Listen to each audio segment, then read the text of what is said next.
Que a paz do Mestre Jesus nos envolva,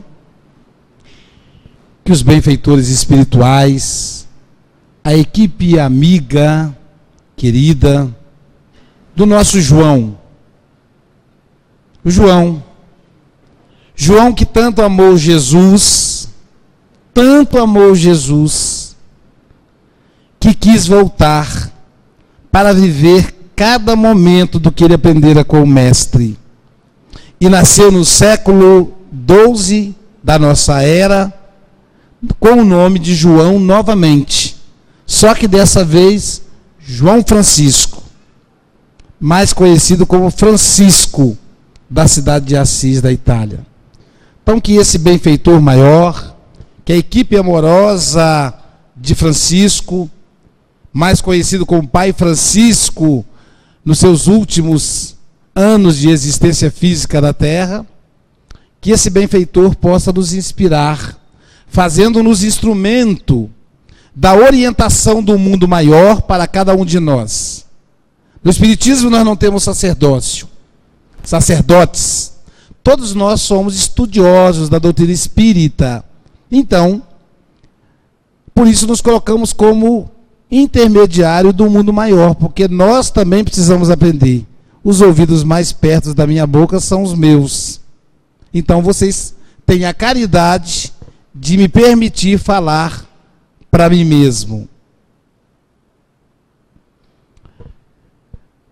Na aula de filosofia, falando da filosofia socrática, numa instituição que trabalhávamos há 5 anos atrás, falávamos do mito da caverna de Platão. Platão, para ilustrar a diferença entre o mundo espiritual e o mundo material, ou o mundo das ideias, como ele chamou, e o mundo ilusório, que seria para ele o mundo material. Para explicar essa teoria, ele utilizou o mito da caverna. E ao falar do mito da caverna, um aluno do curso de Direito, 58 anos de idade, o que é uma vitória, uma pessoa, né? Hoje quem tem 58 anos de idade hoje, está na adolescência, considerando que o ser humano vai viver 100, 58 está mais ou menos na metade. Aí as pessoas ficam admiradas. Você sabia que fulano está fazendo curso superior agora aos 50? Qual o problema? Ele vai viver mais 50, então é normal que ele comece uma carreira a partir daí. E as mulheres então vão viver mais. 100 são os homens. Que mulher não morre, mulher fica para semente. Não sei se vocês repararam isso. Os clubes de terceira idade estão cheios de mulher. Quase não tem homem. Eles trabalham e aí dão um trabalho para elas, né? Porque se acham os donos da casa, aí morrem e aí elas vão gozar da pensão alimentícia que eles deixam e ficam mais uns 30 ou 40 anos dando despesa para o Estado. Tanto que a presidenta quer até alterar a data de aposentadoria, porque as mulheres não morrem, então você tem que deixar o homem trabalhar um pouco mais, né?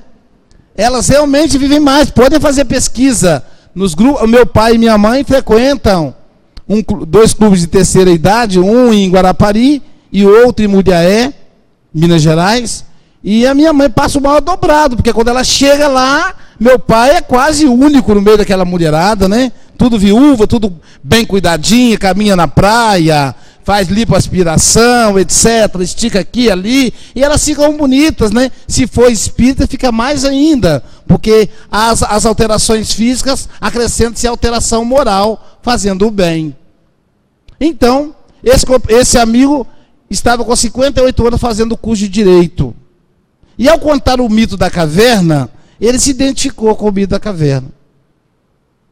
E o mito da caverna, Platão diz o seguinte: um homem está diante da caverna. A caverna só tem uma entrada, que também é a saída, é só uma entrada. O homem então entra na caverna. Ao entrar na caverna, a luz que ilumina está na frente dele ou atrás? Hein, gente? Na frente ou atrás? Atrás, ele está entrando na caverna. Só que, como ele não vê a luz, ele tem a ilusão de que essa luz está na frente. E a luz projeta na parede da caverna, então ele começa a se iludir. Então é uma ilusão. A luz que projeta, aquela projeção é apenas a projeção. A origem da luz está cá atrás. Ele então, iludido com o reflexo na parede, ele vai entrando na caverna. E ali, ebriado pelas imagens que aquela luz projeta, ele vai adentrando a caverna. E vai entrando. E vai entrando. E vai entrando. Até que chega um momento que a luz começa a diminuir. Porque ele vai se afastando da entrada. E vai diminuindo. E vai diminuindo. E de repente escurece. E o que é que o homem vai fazer? O que seria o homem entrar na caverna? É quando ele desperta para o mundo, para a vida material, para o progresso da ciência. Se nós percebermos, durante milênios, a ciência ficou estagnada. A invenção da enxada, da enxó, do serrote, do martelo, do machado, foi feita há 1 milhão de anos atrás. E o homem ficou durante muito tempo com essas invenções. Até que no século XVIII ocorre a Revolução Industrial. A transformação da matéria. E então o homem percebe a matéria algo extremamente belo, rico. E ele se ilude com essa matéria.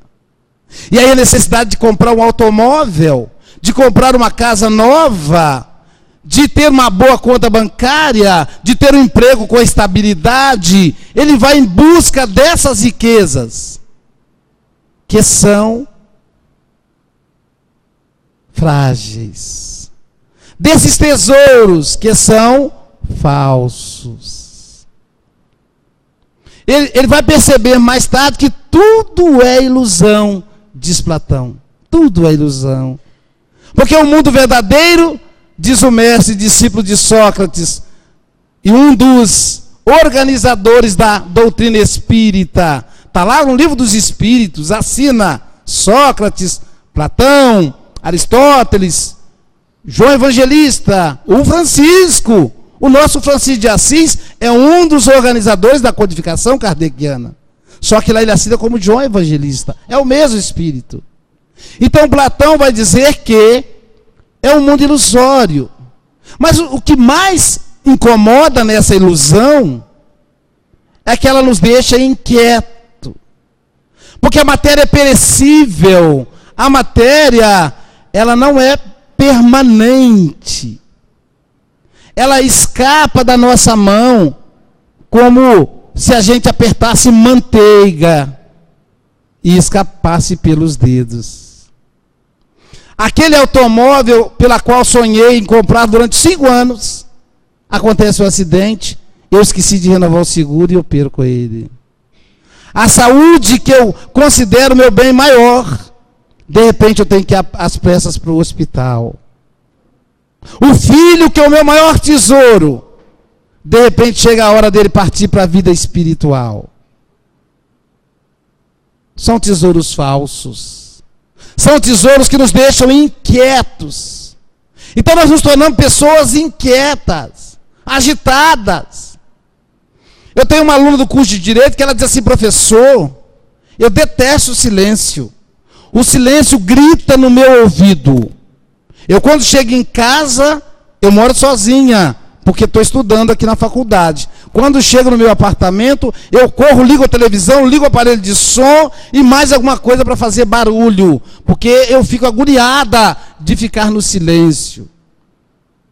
Eu disse, isso é sintoma de quem está ficando doido. Porque a gente precisa do silêncio. A gente precisa escutar o nosso batimento cardíaco. Até para saber se ele está bem. Precisamos escutar o nosso guia espiritual. Mas como? No meio da agitação. Ele liga o computador e corre para lá. Levanta cedo. Quem levanta cedo Por exemplo, se o nosso compromisso é às 8, a gente programa o despertador para 7h30. Então a gente não programa para despertar às 7, às 7h30. Porque já dormimos cansados. É uma agitação, é uma correria. A gente está em casa tomando café, já está pensando no trabalho. Chega no trabalho, já está pensando no turno da tarde. Na hora do almoço, já está pensando o que vai fazer depois. Já dormimos pensando no que vai fazer no dia seguinte. Tudo fora do tempo. Nós corremos contra o tempo. Ou melhor, tentamos correr na frente dele. Até que vem a doença e faz a gente parar. Até que vem o desencarne de uma pessoa querida, e aí a gente tem que parar. Mas por que esperar isso? Casimiro Cunha, através das mãos maravilhosas do nosso anjo Francisco Cândido Xavier, diz assim: a vida é uma corrida. Todos correm, tudo corre. Todos morrem, tudo morre. Eu já não sinto mais a vida. Numa quadrilha simples, ele nos traz a reflexão do perigo que é a inquietação. E esse meu aluno dizia assim: professor, eu estou no fundo da caverna de Platão. Na minha mocidade, aos 20 e poucos anos, eu me casei. E meu sonho era acumular patrimônio. Sou empresário, bem-sucedido, tenho uma boa casa, tenho casa na praia, tenho casa no campo, 2 filhos, 35 anos de casado. Meu filho de 30 anos, de 32 anos, está internado numa clínica de dependência química. Minha filha de 28 anos está com desequilíbrio no campo do sexo. Ela disse fazer sexo com 8, 10 homens numa mesma noite. Minha esposa saiu de casa porque está envolvido com um rapaz 2 anos mais novo que o nosso filho. Ou seja, com 30 anos. Eu tenho 35 anos de casado e o amante da minha esposa tem 30. E agora o que eu faço? Quando eu me casei eu tinha apenas 23, estou com 58. Eu estou no fundo da caverna. Eu segui as ilusões do mundo. Como é que eu faço para eu sair do fundo da caverna? Eu estou inquieto. Aí eu me lembrei das obras de Emmanuel. Emmanuel, o guia espiritual do Chico, tem 4 obras que são maravilhosas. É um quarteto. Pão Nosso, Vinha de Luz, Fonte Viva, Caminho, Verdade e Vida. Essas lições, esses livros, têm um total de 180 lições cada livro. Eu fiquei me perguntando por que 180, por que não 360? Porque a gente pode comparar com os graus. 300, a gente fala assim, você tem que dar um giro na sua vida de 360 graus. Mas se nós formos dar um giro de 360 graus, a gente vai voltar para o mesmo lugar onde estava. Olha a sabedoria do Espírito. Na verdade, é um giro de 180. Porque o homem está entrando na caverna. Para ele sair, a primeira coisa é virar no sentido contrário. Porque se ele continuar a entrar, mais ele se afunda no problema em que está. Ana Freud, filha do iminente pai da psicanálise, vai propor o chamado choque de realidade, que é exatamente o giro de 180 graus. E depois que der o giro de 180 graus, caminhar para sair da caverna. Só que ao entrar na caverna, fizemos muitos inimigos, passamos por muitas armadilhas, e vamos ter que voltar por todas estas armadilhas. E não foi só esse meu aluno que foi até o fundo da caverna. Será que eu não fui? Cada um de nós pode refletir em que estágio da caverna está, até onde estamos seguindo as ilusões do mundo.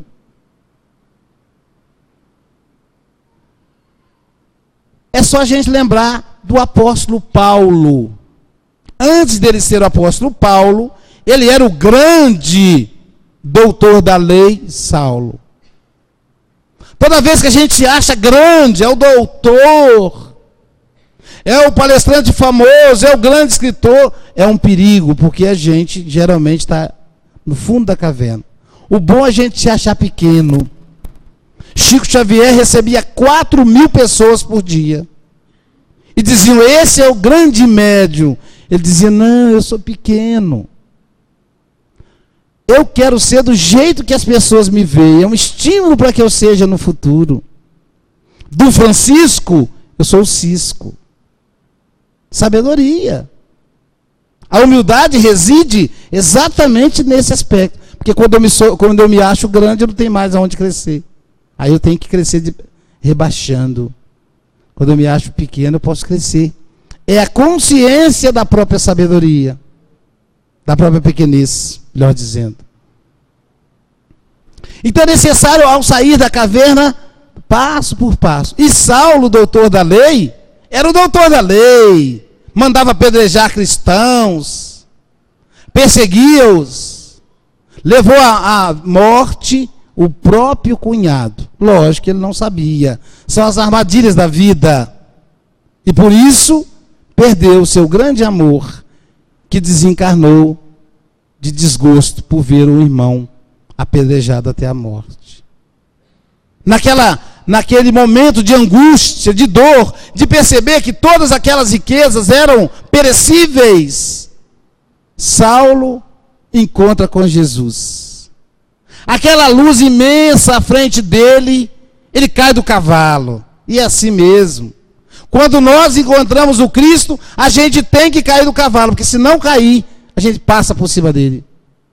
A gente cai do cavalo porque adoece, porque entra no processo de obsessão, porque o filho entra nas drogas, porque alguém da nossa família desencarna, senão a gente não acorda para a vida. Olha que coisa estranha, que situação masoquista é a nossa. No entanto, Saulo, diante daquela luz, diz, ele ouve a seguinte frase, Saulo, Saulo, por que me persegues? E ele responde, quem és? Eu sou Jesus. Daquele dia em diante, Saulo se transformou em Paulo. E aí entrou no reino dos céus e foi feliz para sempre. É assim a história? Não. Ele foi apedrejado. Ele foi perseguido pelos seus ex-amigos, porque para sair da caverna não é fácil. Você levou anos para entrar, como eu disse para o meu aluno, você levou 32 anos para entrar na caverna, meu filho. Não dá para sair em 3 meses. Porque nós gostamos do tipo mágico. Mexe a varinha e tudo fica feliz. A pessoa chega na casa espírita, num processo de obsessão, e aí expulsa o obsessor e ela fica feliz para sempre. Não é tão simples assim. É necessário um caminho de volta para valorizar cada passo. Esse é o resultado da nossa inquietação, da nossa preocupação com as coisas materiais. Um filósofo cristão do século XIX, chamado Søren Kierkegaard, vai dizer que o ser humano vive nas 3 dimensões, em 3 dimensões da alma. A primeira dimensão, eles chamam de dimensão estética. É a dimensão do apego às coisas materiais, do instinto animal, onde nos preocupamos apenas com a forma. Estetos quer dizer forma. É essa a dimensão. Nos preocupamos com o dinheiro, com a riqueza, com o poder. Isso apenas é que faz brilhar os nossos olhos. Nós não lembramos quando o Divaldo esteve em Guarapari no ano 2000, nós ciceroneamos ele, depois de fazer uma conferência, um seminário de 4 horas, fomos lanchar. E o Divaldo, quando ele fica descontraído, ele começa a contar piada. E ele contou uma piada que eu gostei muito. E disse a ele, eu vou encaixar essa piada na minha palestra. Ele disse, então você cite a fonte. Porque às vezes eu vou contar uma história numa cidade, o pessoal fala assim, ó, o Divaldo copiando a história do outro. A pessoa chega antes de mim, faz a palestra que eu já fiz, e eu é que fico com fome de quem copiou. Então eu disse, eu vou citar a fonte. Foi ele que contou. Numa cidade do interior, um sacerdote precisava ampliar as obras do templo, então resolveu fazer uma festa. E festa do interior, aliás, festa religiosa, as pessoas doam, depois compram. Veja como é que é no centro espírita.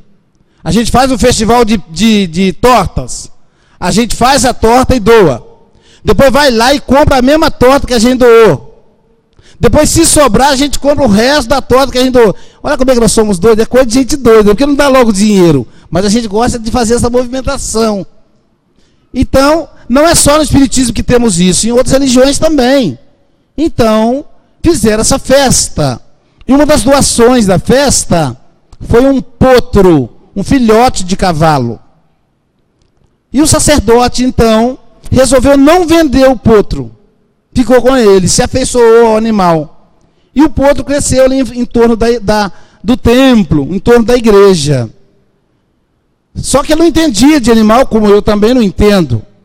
O potro, na verdade, era um quarto de milha, uma raça de cavalo muito bonita, muito caro, inclusive.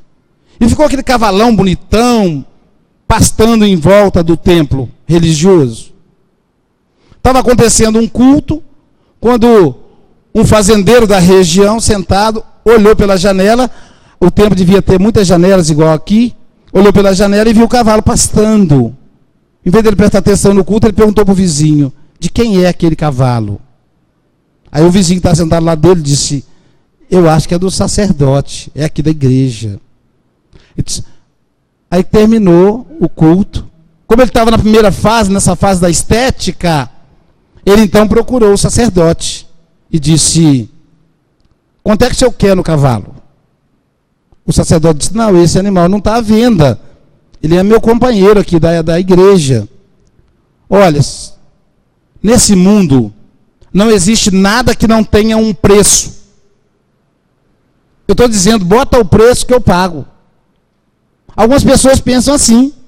Elas acham que pode comprar a nossa honestidade, a nossa honradez, a nossa religiosidade. Elas acreditam que podem comprar tudo, como se o dinheiro fosse a coisa mais estável que existe. E aí o sacerdote disse, não, não está à venda. Eu já lhe disse, não está à venda. E virou as costas para ele. Ele achou aquilo uma afronta, uma falta de respeito. Afinal, ele é um homem tão respeitado na cidade, tão poderoso. Ele então mandou anunciar que ia demitir todos os empregados ligados àquela comunidade, em protesto à atitude do sacerdote. E aí foi aquela confusão. A comunidade se reuniu e resolveram pedir a transferência do sacerdote. O sacerdote, que já estava ali há 20 anos, descobriu o porquê e mandou chamar o fazendeiro. Disse, olha, se o problema é o cavalo, eu vendo. Ah, então, que bom que o senhor pensou diferente. Quanto é que o senhor quer no animal?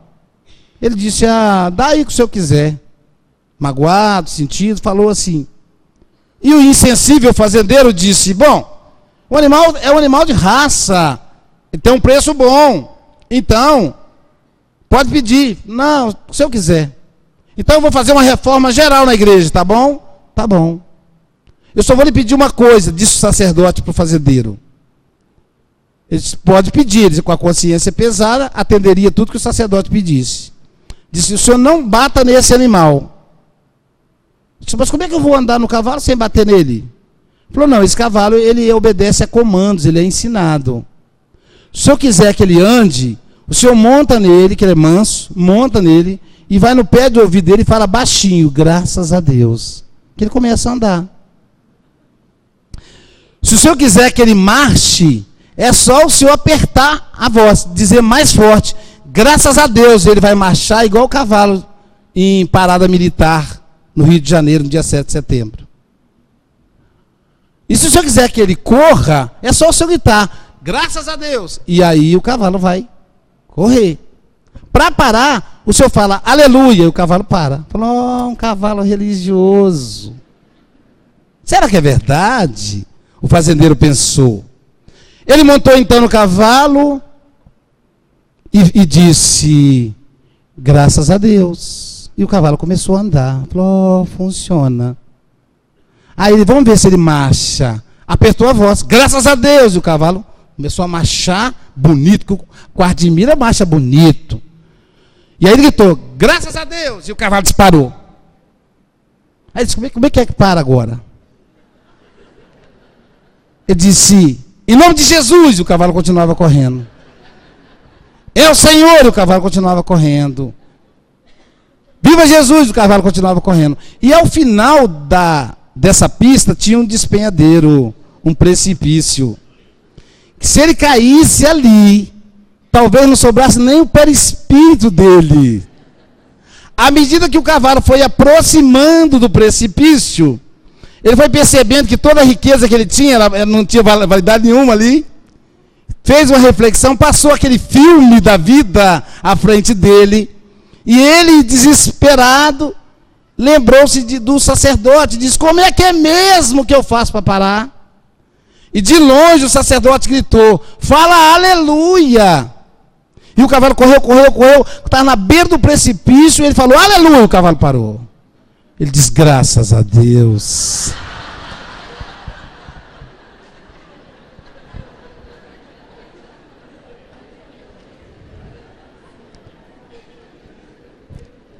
Como nós somos pequenos quando nós nos preocupamos só com a coisa material. Essa inquietação provoca esse tipo de situação em nós. Ficamos inquietos, preocupados com o dia do amanhã.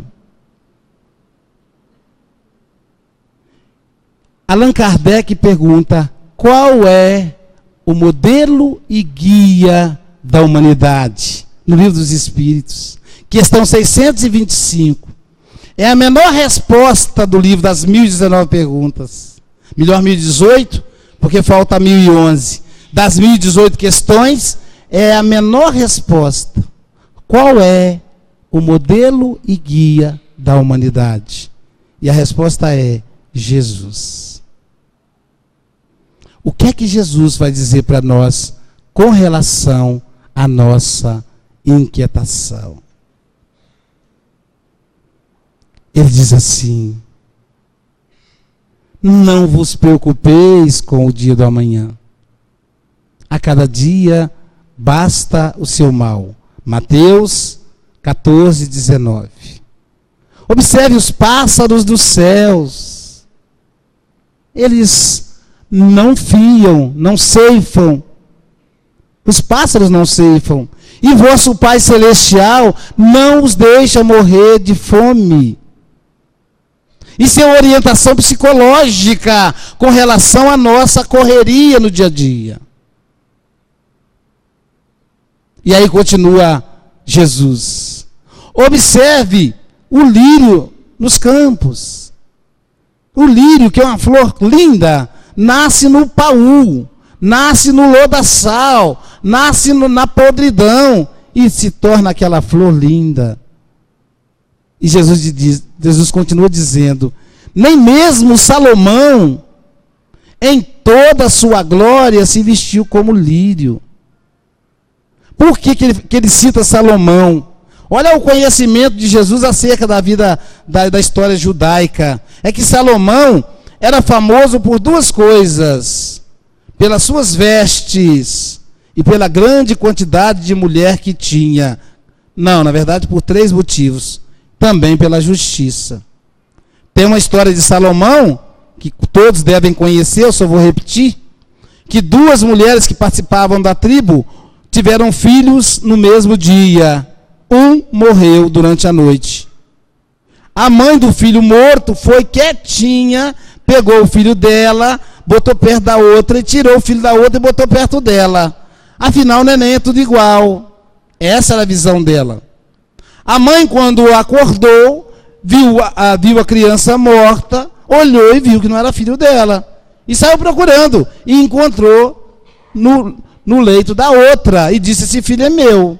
Não, é meu. Não, é meu, é meu, é meu, é meu. E levaram para Salomão resolver o problema. Você imagina que abacaxi para Salomão, né? Dirigente de grupo tem esse problema. Dirigente de reunião mediúnica tem esses abacaxi, 2 pessoas teimando, né? De grupo de estudo, presidente de casa espírita, então é bom nem pensar o que sofre nesse aspecto. Mas aí procuraram Salomão. E aí Salomão olhou para as mulheres e acho que pensou assim, como é que eu vou fazer para saber quem está com a razão?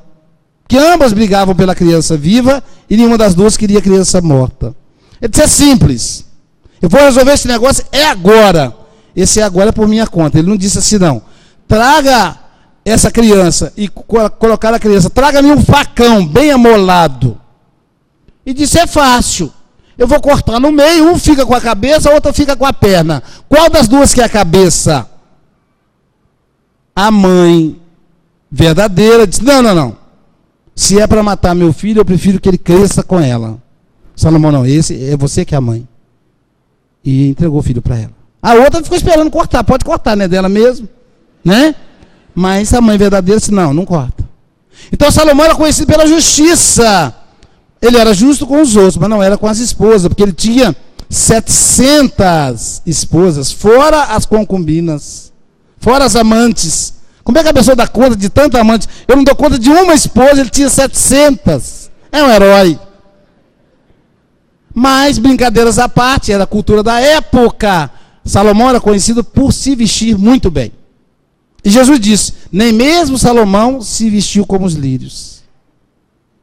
E aí que ele continua, que aí que está a nossa inquietude.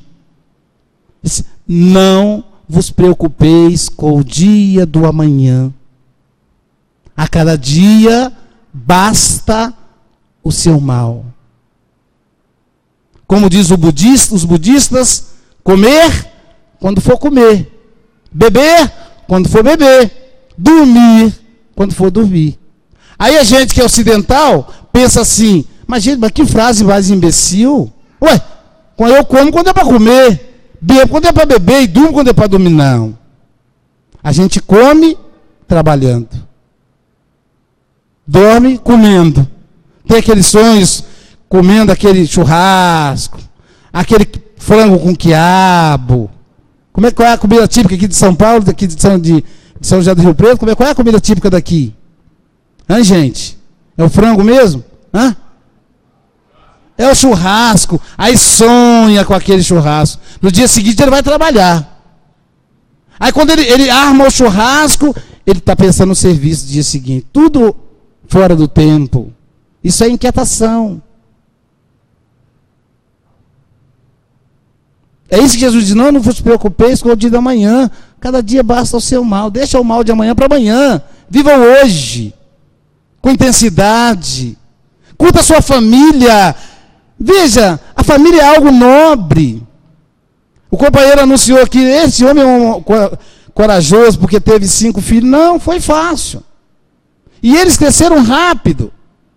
A minha caçula está com 11 anos. Eu falo, filho, deixa o papai dar um cheiro. Eu vou jogar você no congelador e não vou deixar sair mais. Que é para você não crescer mais. E a minha mais velha, que é casada, não quer me dar neto. Passa rápido, gente. Muito rápido. Eu tenho toda a convicção do mundo que sou um pai muito melhor agora para os mais novos do que para os mais velhos. Porque eu estava tão preocupado, tão ansioso na época. Então, parar e olhar nos olhos da sua esposa e perguntar com calma como foi o seu dia. Mas com calma. Não é por obrigação. A gente diz assim para a pessoa, bom dia, fulano. E vai embora, vira a cara e vai embora. Ou seja, você não está querendo saber se teve bom dia? Coisa nenhuma. A gente nem avalia o significado dessas palavras. Se a pessoa falar assim, mais ou menos, você não gosta de conversar com ele, esse é baixo astral. E a gente vaza, porque não quer saber do problema do outro. É um pacto. Eu não sei dos seus problemas, você não sabe do meu, cada um fica com o seu e pronto. E criamos uma redoma, viramos seres individualistas, até chegar à nossa dor. Porque aí quando chegar a nossa dor, ele também não vai querer ouvir. Eu nunca ouvi a dor dele. Às vezes as pessoas chegam no centro espírita e dizem, minha filha não me ouve, meus filhos não me ouvem. Você já os ouviu?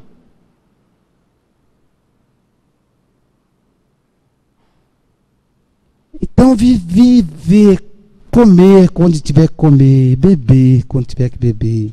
Estiver em casa, curtir. Estiver no centro espírita, curtir o centro espírita. A pessoa às vezes fica ansiosa, olhando, meu Deus, que hora que não passa, esse palestrante que não para de falar, pensando lá fora. Não sabe do benefício que é estar no ambiente de uma palestra espírita. Aqui que ocorre a desobsessão. Os companheiros que vieram conosco estão sendo doutrinados em salas anexas aqui, ó.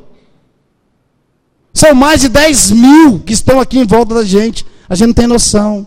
E os espíritos benfeitores estão tratando deles enquanto a gente se desliga. Porque raramente a gente para de pensar nos bens materiais. Raramente paramos para estudar o Evangelho. São momentos nobres que os espíritos utilizam para fazer cirurgias. Que a gente nem... em doenças que nem sabemos ter ainda. E a gente fica, às vezes, com preguiça para ir para o centro espírita. Não sabe o que está perdendo. Olha para o seu marido e pergunta para ele, meu bem, como é que foi o seu dia hoje? Escute ele. Seu filho, como é que foi a atividade na escola? Crie um tempo para estar com ele.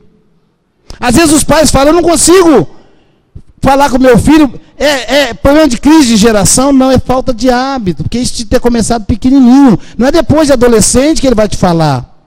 Fala aí, meu filho, você está namorando. Ele não tem intimidade com você. Mas se você construir essa intimidade na infância, aí ele vai te falar. Cuidar dos pais quando estão velhos. Perceber as rugas que se construíram com o trabalho, com a dedicação. É momento de parar. Diógenes, um filósofo grego, era considerado, ele era o Sócrates na prática.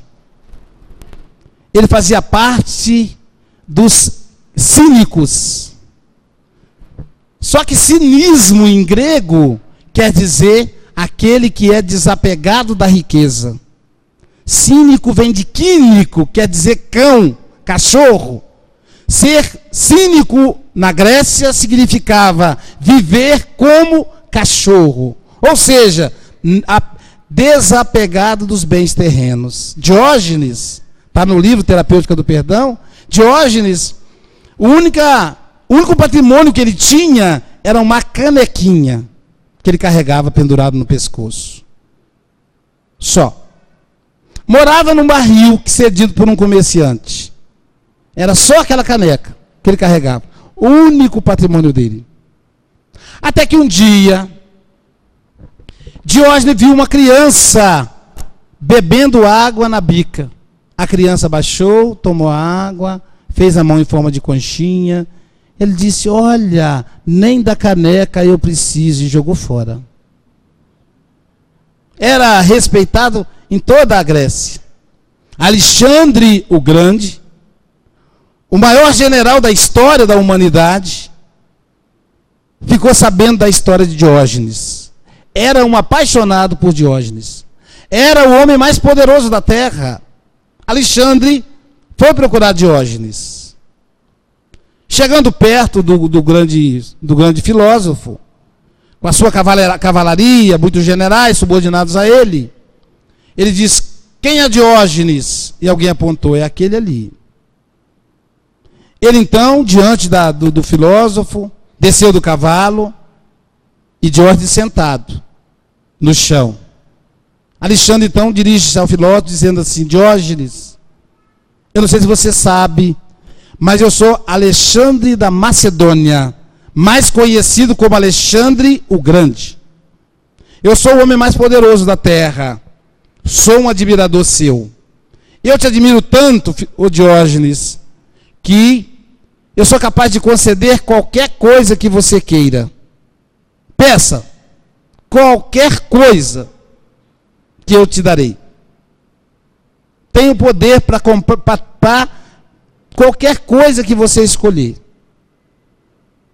Se fosse a gente ia pedir um carro zero, um iate, uma conta bancária, ganhar na Mega Sena, né?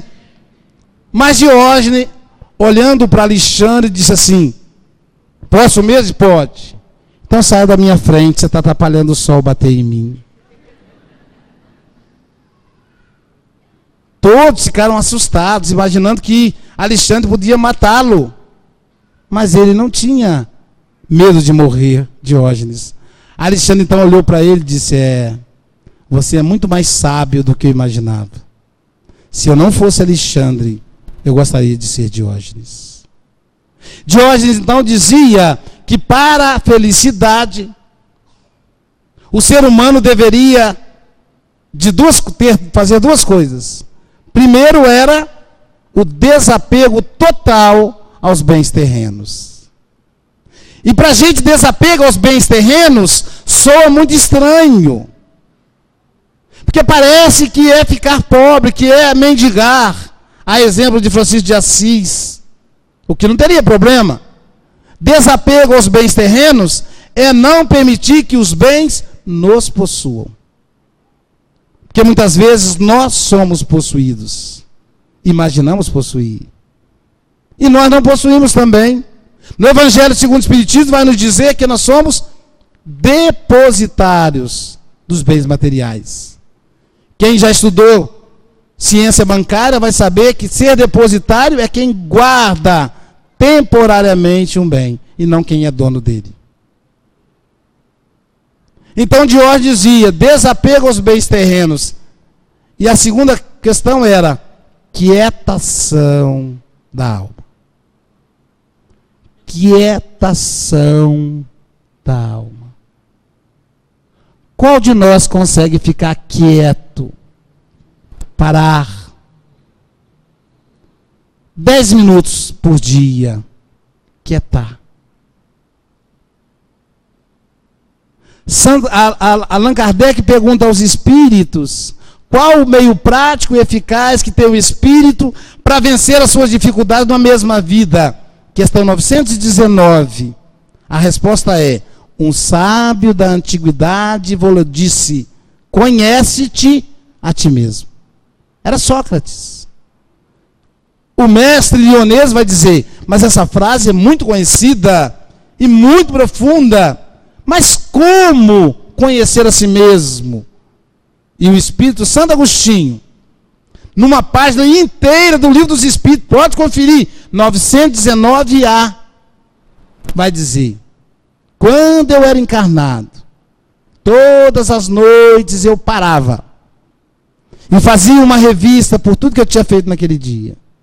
E ele vai dar uma receita de bolo como quietar a alma. Porque falar do perdão sem quietar a alma não é possível. Eu não consigo perdoar se eu não quietar, se eu não parar, se eu não analisar todos os lados. Eu escrevi um livro inteiro sobre o perdão, demonstrando a importância dessa questão nas nossas vidas. Allan Kardec, estudando o Evangelho segundo o Espiritismo, ele vai dizer assim, vai ter um capítulo inteiro sobre a caridade. Fora da caridade, não há salvação. Essa questão não surgiu por acaso. Depois do professor Hipólito Leon Denisard Rivaio ter contato com as mesas girantes, perceber que descobriu um mundo novo, que é o mundo dos mortos, que é o mundo dos espíritos, ele chegou à seguinte conclusão: o que eu vou fazer com tanta informação? O Espírito Emmanuel, através de Franciscano Xavier, no livro Pão Nosso, vai dizer: que fazeis de especial? Porque vejam vocês que ser espírita hoje é chique. No passado, não. Nossos antepassados foram perseguidos. As pessoas que levantaram essa casa espírita foram perseguidas, mas hoje não, hoje é chique. Está nas novelas, está no cinema. Você é espírita? Então me fala como é que é o negócio da reencarnação. Então hoje é bonito ser espírita. Mas aí Emmanuel vai perguntar, muito bem, você sabe o que é a lei de causa e efeito, a reencarnação, a imortalidade da alma, a pluralidade das existências, mas e aí, o que você faz de especial? Você se comporta como materialista que não tem essas informações? Se não, é uma filosofia vã. E diz doutora Ana Haratt, a filosofia verdadeira é aquela que transforma os seus seguidores no livro da Revolução. Então a doutrina espírita é uma filosofia verdadeira, profunda, que provoca em nós uma transformação. E se provoca em nós a transformação, o que fazemos de especial? E aí Allan Kardec vai pensar, como é que eu vou fazer para eu me salvar? Que é o princípio das demais religiões cristãs. E ele pensou, fora da verdade não há salvação. Não deu certo. Porque a verdade é parcial. Um acha que está com a verdade, o outro também acha que está. Duas pessoas que batem no trânsito, todos dois estão com a razão. Marido e mulher, quando está separando, todos dois estão com a razão. Então a verdade não dá certo. Aí Allan Kardec pensou na segunda frase. Fora da igreja não há salvação.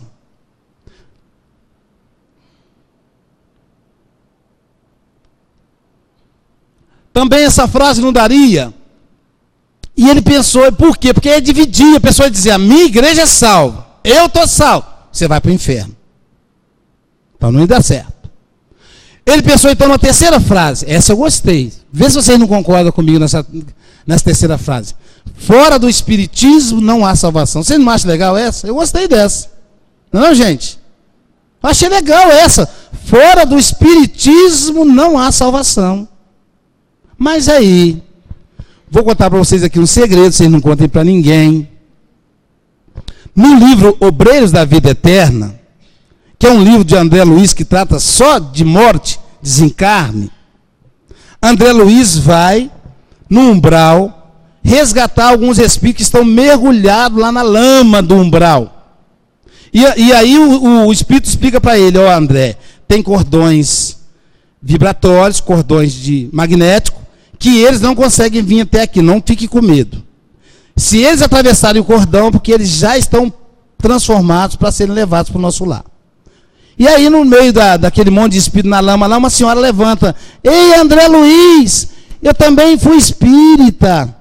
Eu assisti a palestra de Dr. Bezerra de Menezes, no Centro Espírita Allan Kardec. Olha só, gente.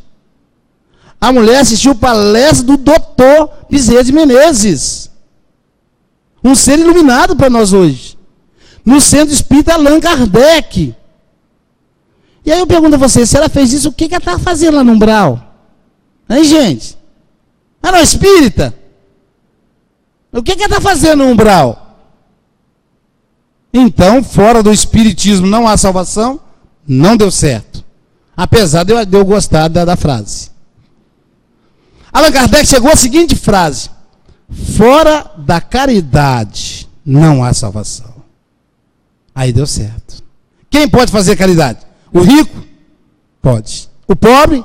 Também, porque o pobre pode fazer a caridade de ouvir, de aplicar um passe, isso não custa dinheiro, de dar um abraço, de dar um conselho amigo. Então o pobre também pode. O branco pode fazer? Pode. Negrinho igual eu também pode? Pode também. Católico pode? Pode. Espírito pode? Pode. Evangélico? Umbandista? Candomblessista? Também. Todo mundo pode fazer caridade. E aí, no Livro dos Espíritos, na questão 886, Allan Kardec pergunta aos espíritos: qual o significado da palavra caridade, como entendia Jesus? E aí a resposta foi: qual o significado? Mas não é de acordo com o dicionário Aurélio, não. Com todo respeito a Aurélio, que é uma referência no nosso país, na língua portuguesa. Não é também de acordo com o dicionário epistemológico, filosófico, não. É como entendia Jesus. Jesus é o quê? O nosso modelo e guia. Se ele entendia, então está certo. benevolência para com todos, indulgência para com os erros alheios e perdão das ofensas. Quietar a alma é ser benevolente, é não se agitar com os erros alheios, é perdoar. A gente vai encontrar aqui no livro, ó, perdão nas noites traiçoeiras, que é perdão diante da crise conjugal, perdão diante da perda de filho da infância, perdão ao vizinho, perdão às pessoas amadas, perdão a si mesmo, que é o auto-perdão, perdão das ofensas. Quando a gente se aquieta, a felicidade brota. O Chico Xavier contou uma história para uma jornalista lá de São José dos Campos, aqui de São Paulo. Essa jornalista foi destacada pelo jornal O Globo para fazer uma entrevista com um grande médium. Ela não era espírita na época. Ela foi meio cética para preparou uma pauta, uma lista de perguntas para entrevistar Chico Xavier, que já era famoso, em 1950. E aí, diz ela que quando faltava 10 metros para ela chegar perto de Chico Xavier, ela começou a chorar. As lágrimas iam caindo do olho sem o controle dela. Todas as perguntas apagaram da mente dela. Ela não lembrava de nada para perguntar a ele. E diante daquele vazio, sem saber o que fazer diante do médium, ela disse para ele: Chico, o senhor é feliz? Ele disse assim: ô minha filha, você sabe que eu fiz essa pergunta para minha mãe quando eu tinha 8 anos de idade? Minha mãe, Maria João de Deus, me apareceu uma das vezes e eu perguntei para ela: ô mãe, eu sou feliz? E aí minha mãe falou para mim assim: Chico, quando você levanta, você tem pão com café para comer? Eu disse: tem. Que antigamente não tinha manteiga. Era pão com óleo. Eu comia, por exemplo, às vezes a minha mãe passava óleo, que manteiga era com gente rica, mas pão com café tinha. Quando você vai almoçar, tem um arroz com feijão, uma couvezinha, um angu, um frango lá uma vez ou outra? Tem, mãe. Quando você vai se deitar, meu filho, se estiver fazendo frio, você tem um colchão de capim, um cobertor simples para se cobrir, para tapar do frio? Tem. Então, meu filho, você é feliz. E aí a gente vai ver no livro dos Espíritos que a felicidade é posse do necessário. Só o necessário. O supérfluo nos traz problemas. E aí o Chico disse assim: a minha mãezinha então me ensinou a cantar a seguinte música. E ela repetiu para mim, que eu memorizei: eu levo a vida feliz a cantar, despreocupado é o meu caminhar, não tenho problema, nem tenho aflição, tenho Jesus no meu coração. E a gente preocupado com um monte de coisas fúteis e correndo, agitados, caminhando para lugar nenhum. Porque a morte nos convida ao retorno e fica tudo aí. O trabalho, o dinheiro, a casa, o carro. Fica tudo aí. E a gente correndo, para quê? O maior patrimônio do mundo é o ser humano. Por isso é importante perdoar, por isso é importante viver, sentir, amar. Amar como Francisco. Quando Francisco nasceu, antes dele nascer, os espíritos superiores sabiamente encaminharam o pai dele para viajar. Que o pai dele queria dar o nome dele para o filho. A mãe ficou sozinha em casa com a criada. Alguém bateu na porta, a criada foi atender, era um mendigo, um andarilho, um necessitado. O mendigo olhou e a criada atendeu. Quando ela retornou, a senhora, com o barrigão até na boca, perguntou: quem era? Ninguém não, senhora. Não, era uma pessoa. Eu ouvi daqui. Quem era? Ah, senhora, era um mendigo arrogante. Arrogante por quê? Sabe o que ele disse, senhora? Disse: a sua senhora está grávida. Ela deve ir para o meio dos animais para ter o filho dela lá. E o filho dela deverá se chamar João. Veja, senhora, que mendigo arrogante. E aí a senhora disse: então vamos para o celeiro. Vamos ter o nosso Francisco. E Francisco nasceu no meio dos animais. Não é coincidência. É projeto espiritual. Dias depois o pai chega. Cadê meu Francisco? Pronto, já era João, porque a mãe tinha colocado o nome de João. Então, para não contrariar o pai, ficou João Francisco. João é conhecido como Irmão Alegria. Saiu assoviando, brincando com os animais, rodeado de amigos, numa liderança extraordinária.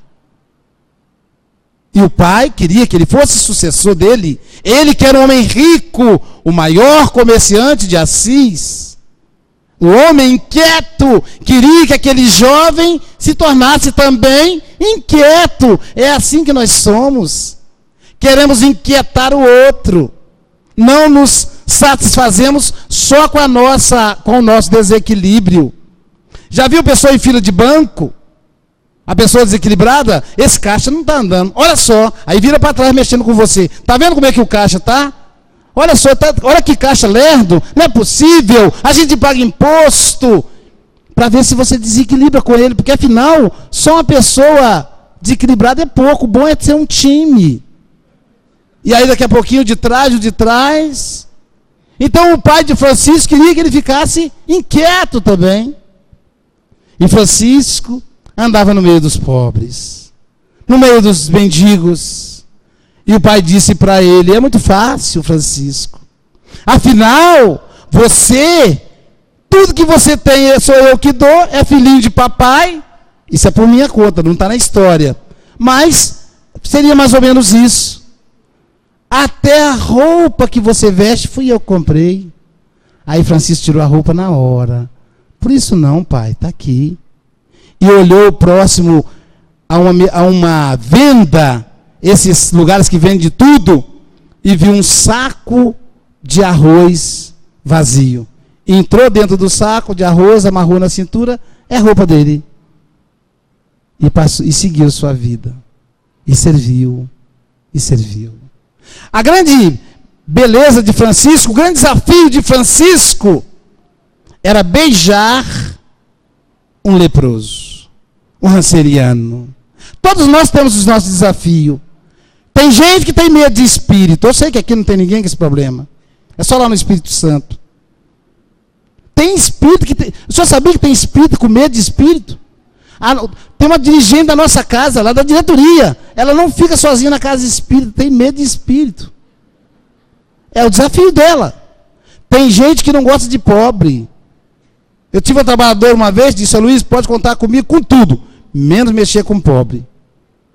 Pobre eu não gosto. É o desafio dela. O desafio de Francisco era beijar um leproso. Até que o leproso chega para ele e diz: dê-me uma esmola, pelo amor de Deus. Ele diz: você não tem esmola. Não tenho nada para te dar, a não ser um abraço. Dá cá um abraço. E abraçou o leproso. Na hora que ele abraçou o leproso, ele percebeu que aquela distância ele havia quebrado. Ele disse: então eu vou quebrar mais uma, eu vou beijá-lo. E disse: me dê sua mão. E o leproso deu a mão, ele ajoelhou aos pés do leproso. E aquela mão com ferida aberta, ele resolveu beijar em cima da ferida. Quando ele beijou aquele monte de pus, o pus virou luz. E o leproso se iluminou. E quando ele levantou a cabeça, olhou e disse: Francisco, eu sou Jesus. E o abraçou. Era a maior realização do grande peregrino. Francisco, depois de velho, era acompanhado por uma multidão. Francisco tinha uma amiga em Roma, uma senhora casada. A família era muito amigos dele, mas uma coisa chamava atenção naqueles amigos: era o pão que ela assava quando ele ia visitá-la. A gente que viaja muito tem disso. Nós temos amigos. A gente fica conhecido por causa do arroz, outro por causa do pão, né? E Francisco então se referia a ela por causa do pão. Então Francisco parou numa casa de beira de estrada, cansado, os pés machucados, e percebeu que a vida estava por se esgotar. E então Francisco chama uma jovem do grupo e diz assim: eu preciso escrever uma carta, mas antes preciso me deitar. E todos se acorreram, forraram um tecido no chão, um travesseiro, e deitou o pai Francisco, porque ele já era uma pessoa de idade, ele era conhecido como pai Francisco. E ele se deitou e disse: tire as minhas roupas. E disseram: não, pai, não podemos tirar sua roupa. O senhor é uma pessoa de idade, como vai ficar a sua imagem? Então escreva uma carta para minha amiga de Roma. Que saudade tenho dela.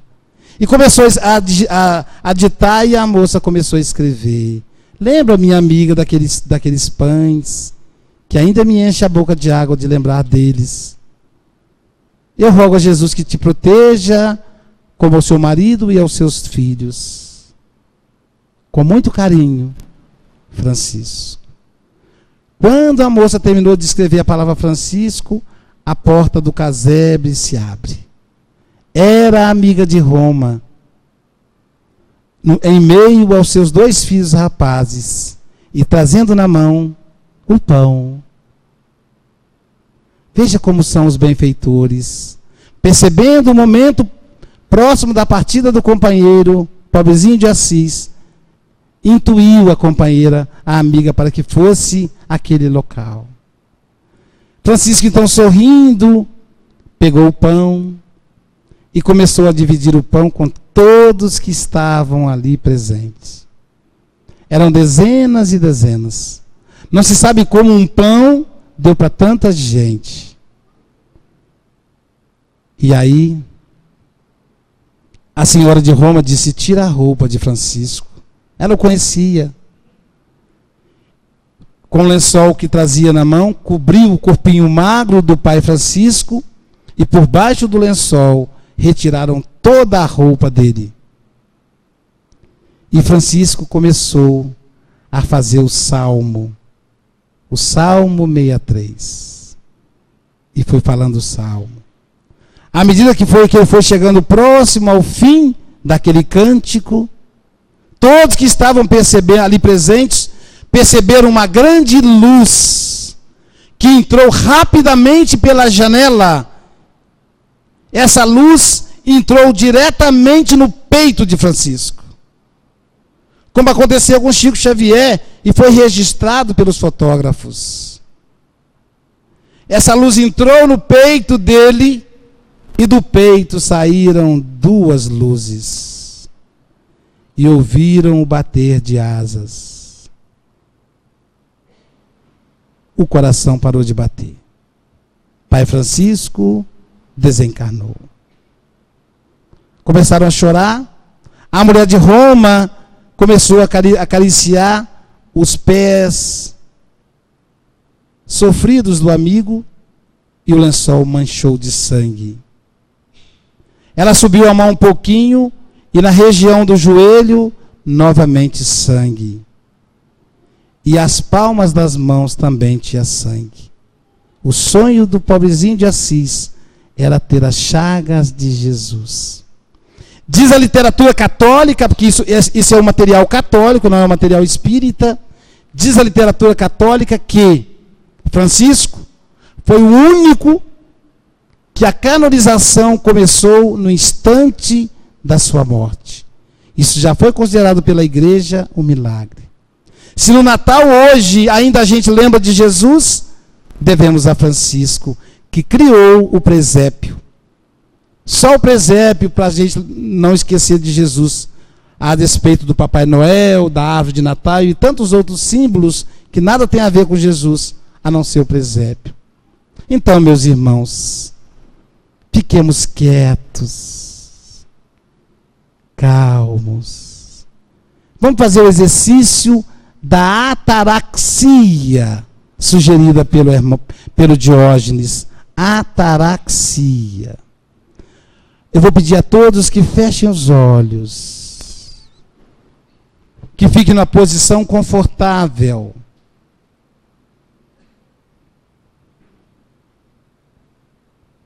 Inspire pelas narinas, deixando o abdômen crescer.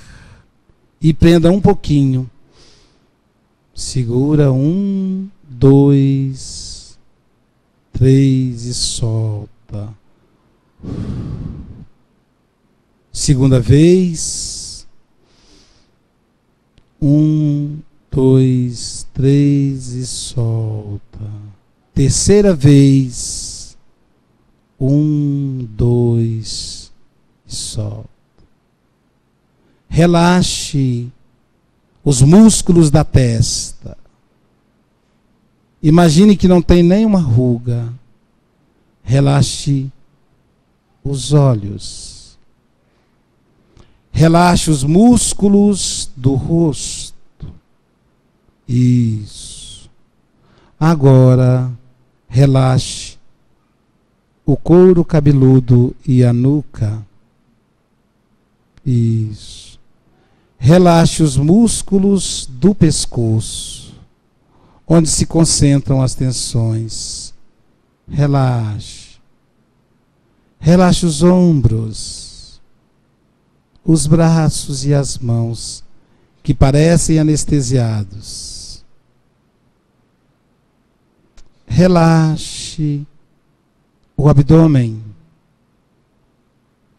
Relaxe as costas. Relaxe.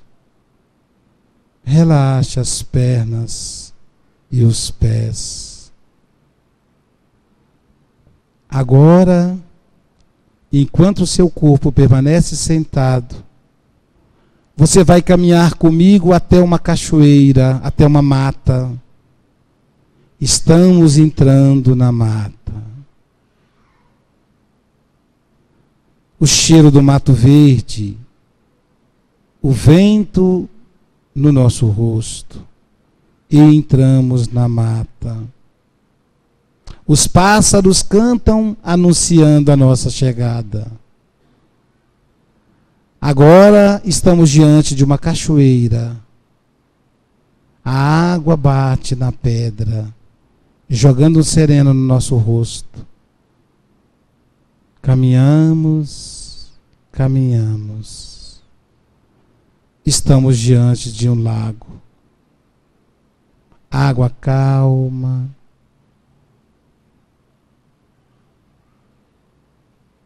O sol penetra num campo florido.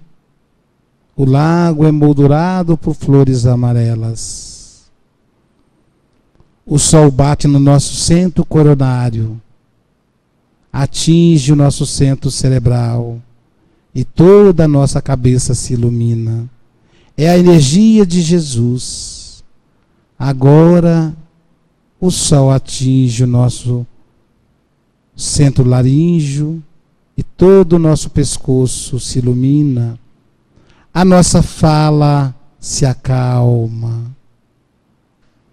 e a luz vai até o centro cardíaco. ouçamos o bater do nosso coração. Todo ele está iluminado. O sol desce até a região do estômago, dos pulmões, fígado, do baço, e a luz atinge a região sexual. E a luz vai até as pernas e os pés. Somos seres iluminados. A gente rola na grama, olha para cima grato e com calma dizemos: eu quero ser feliz. Calmamente voltamos do lago e passamos pela cachoeira e passamos pela mata e retornamos para o centro espírita. Podem abrir os olhos. Isto é quietar a alma. E se a gente tiver dificuldade em quietar a alma, deitemos a nossa cabeça no colo de Maria, a Mãe Santíssima, a companheira de João, a companheira de Francisco. Jesus, na cruz, diz para João: ela é sua mãe. E diz para ela: ele é seu filho. Deitemos a cabeça no colo da Mãe Santíssima, dizendo: Ave Maria, Senhora, o amor que ampara e redime. Ai do mundo se não fora a vossa missão sublime.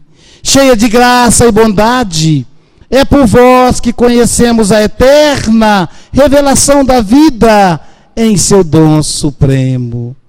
O Senhor sempre é convosco, mensageira da ternura, providência dos que choram na sombra das desventuras.